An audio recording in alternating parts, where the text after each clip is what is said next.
Assalamualaikum warahmatullahi wabarakatuh. Selamat datang di podcast perdana kita berdua. Ya, aku N, Aku A.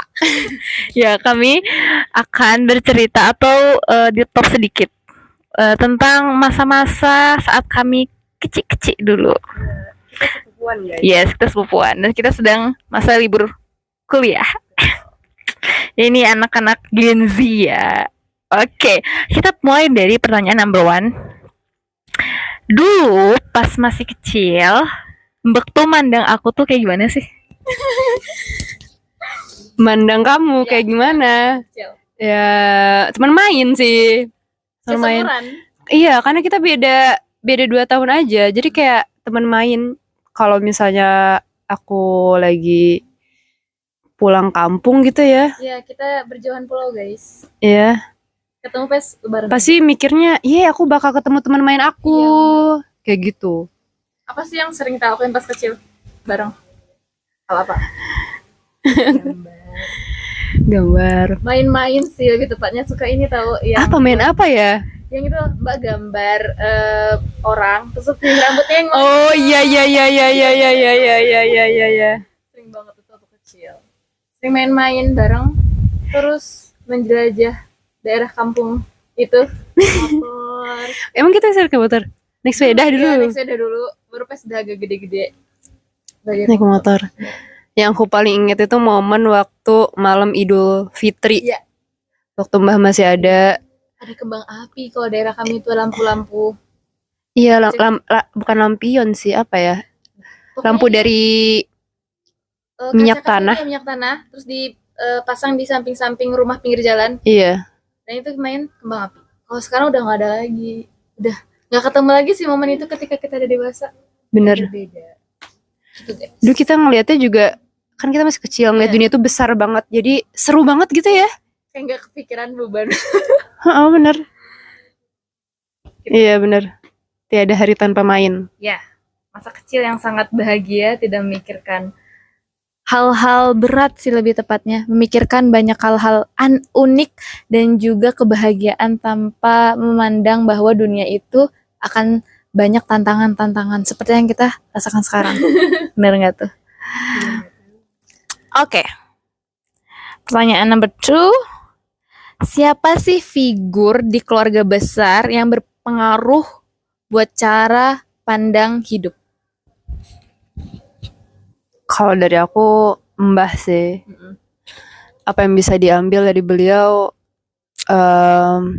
perjalanan hijrah ya dari Jawa ke Sumatera untuk apa ya, kehidupan lebih baik lah dari segi ekonomi, kemudian juga dari segi lingkungan, terus juga lebih mandiri ya, merantau itu sih. Dan kita juga cucu-cucunya jadi ngerantau juga. Kalau N dari Sumatera ke Jawa, aku ke negeri tetangga, negara tetangga itu. Kalau dari aku mungkin sama Mbah juga sih salah satunya, karena banyak pelajaran hidup kayak gimana dulu susahnya beliau sampai bisa membuat kehidupan yang sekarang dirasakan cucu-cucunya tuh bahagia hidupnya, bisa merasakan hal-hal yang luar biasa, terus bisa punya kehidupan yang layak untuk sekarang kita jalani. Dan yang pastinya pelajaran hidup untuk mandiri tadi, benar. Karena kemandirian itu nggak dibangun secara instan, perlahan. Dan juga prinsip sih, banyak prinsip beliau yang tetap pegang teguh tentang agama. Jadi setiap kita tuh pasti punya pegangan. Nah, salah satu pegangan Mbah tuh agama, bahwa anak-anaknya tuh juga harus paham tentang agama. Gak cuman hal-hal yang umum aja, kayak gitu. The best. Al-Fatihah buat Mbah dan Mamak di sana. Gitu guys. Terus pertanyaan yang terakhir itu tentang realita kehidupan kedewasaan. Hal paling berat dari jadi dewasa yang dulu nggak pernah ngebayangin dewasa itu seberat sekarang. Kayak dulu tuh waktu kecil ngebayangin dewasa tuh kayak apa sih? Ngebayangin dewasa, ya seru jadi orang dewasa. Bisa kemana-mana sendiri, bisa urus apa-apa sendiri, kayak keren gitu ya ngurus apa-apa sendiri. SIM, KTP segala macam. Bebas lah intinya. Karena kan dulu kita kalau di rumah kan Tidur siang wajib gitu ya. Kalau udah gede kan ya udah gitu, tinggal sendiri. Ya terserah kamu lah gitu. dibutuhin tahu tidur Nah, siang. itu dia. Kalau dulu tuh kayak disuruh tidur siang kayak disuruh ngapain, padahal tidur siang tuh dulu Enak banget ya sekarang mah. malah pingin ada waktu tidur siang tuh harus ada, tapi itulah dengan kegiatan yang padat, Itulah, itu realita. realita kehidupan. Terus mikirin ini sih, mikirin ke depannya ya. Pasti orang tua nitipin amanah. Ya, terus juga kita mulai kepikiran tentang keuangan. Ya kan, dulu enggak mikirin Gak mikir kayak kita jajan, oh ya jajan, iya. tinggal jajan apapun, oh mau ini gitu. Sekarang Yaudah. baru ketika sudah dewasa, mandiri, jauh dari orang tua, merasakan tuh gimana cara ngelola keuangan. Oh, uang ini yang diberi, amanah yang diberi harus cukup untuk kita sebulan hidup ataupun untuk menjalani kehidupan Atur kehidupan sendiri lah itu. pelajaran. Karena kita juga nanti balik ke kuburan sendiri guys. Ngeri. Ya bener. Ya sih, jadi kayak ngerasa bahwa ketika kecil tuh pasti merasa enak ya jadi kakak-kakak itu, ya bebas, apa-apa bisa sendiri. Tapi ketika udah besar kita malah ngelihat anak kecil kayak aku pernah di situ di posisimu gitu kan, kayak wow, kayak masa enak ya anak itu nggak punya beban dalam hidupnya, nggak ada yang harus dipikirin. Nah, itu realita kehidupan. Tapi ya apapun yang sedang kita jalani sekarang, di umur berapapun kita sekarang, kehidupan itu pasti ada yang namanya ujian, ya kan? Dan gak ada yang instan. Semua butuh proses yang panjang. Oke, jadi tadi 3 pertanyaan dari kecil, masa kecil, terus kayak beranjak kayak mana sih mandang dewasa itu. Sekarang yang terakhir adalah closing statement untuk yang nonton video ini. Apa pesan yang pengen disampaikan? Random ya. Ini yang langsung keluar dari otak aku ya. Nikmatin umur kalian saat ini sih.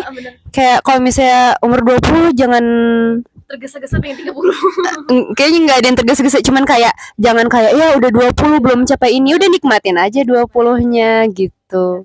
Pokoknya yang penting aku ngerasanya kayak ini prinsip yang lagi sedang dibangun gitu. Pokoknya kehidupan itu tentang ya udah kita jalanin ibadah kita, sama ya udah kita ngasih kebaikan ke orang lain gitu aja sih. Intinya tentang dua itu doang. Ya udah nikmatin aja hidup setelah itu. Gitu. Jadi jangan terburu-buru guys, ya udah gitu. Kita juga nggak tahu mati umur berapa kan. Gitu. Kalau dari aku mungkin sama tentang kehidupan ini, hidup hanya sekali, maka hiduplah dengan hal yang berarti kayak gitu.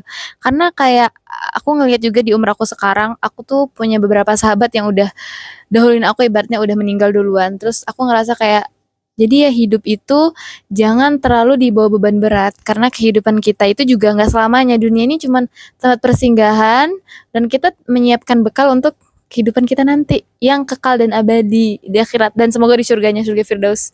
Amin amin rabbal alamin. Jadi intinya kurang lebih sama, tetap jalani proses yang sekarang, jangan terlalu overthinking dengan masa depan, dan jangan terlalu memikirkan yang masa lalu yang udah berlalu, kayak berandai-andai aku dulu kayak gitu ya. Berandai-andai itu sebenarnya nggak boleh, kan di Quran juga dibilang nggak boleh berandai-andai, kulu ya laitan, itu nggak boleh. Jadi ya jalani yang sedang dijalani sekarang, syukuri dan nikmatin, jalani, hayati gitu. Jadi apapun yang akan terjadi ke depan, tetap punya planning tuh harus, tapi kita serahkan, kita udah berusaha, udah berdoa menjalani setiap planning itu, kita udah serahkan sama Allah, mau apapun nanti hasilnya kayak gitu. Bertawakal dengan apa yang udah kita usahakan. Oke. Segitu, sekian dari kami untuk podcast hari ini tanggal 24 Juli 2026. See you in the next video. Dadah. Assalamualaikum warahmatullahi wabarakatuh. See you.